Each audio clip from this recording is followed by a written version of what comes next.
If you like our video, click the subscribe button to subscribe to our channel and get easy access to new content. To see our full suite of ad-free video courses and training materials, visit us at teachucomp.com. As long as you have entered vehicle mileage, marked it as billable, and assigned it to a customer job, you can invoice the customer job to collect the mileage. To do this, create an invoice by selecting Customers Create Invoices from the menu bar.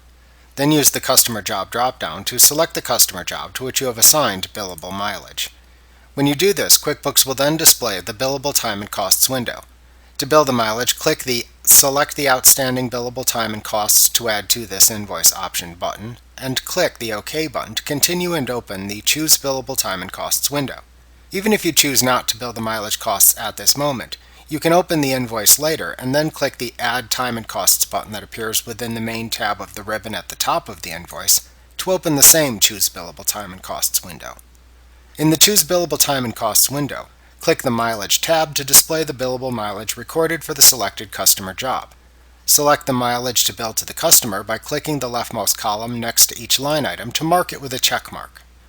To choose how QuickBooks will import the data into the invoice, click the Options button in the upper right corner of the tab to open the Options for Transferring Billable Mileage dialog box, and select the Desired Option button to indicate how you want the mileage data to be imported. Then click the OK button to set your desired preference and return to the Mileage tab.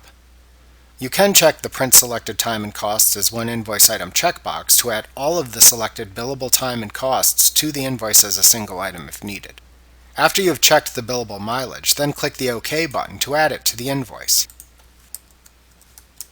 Complete the invoice as you normally would, and save the invoice by clicking either the Save and Close or Save and New button within the Create Invoices window when you are finished.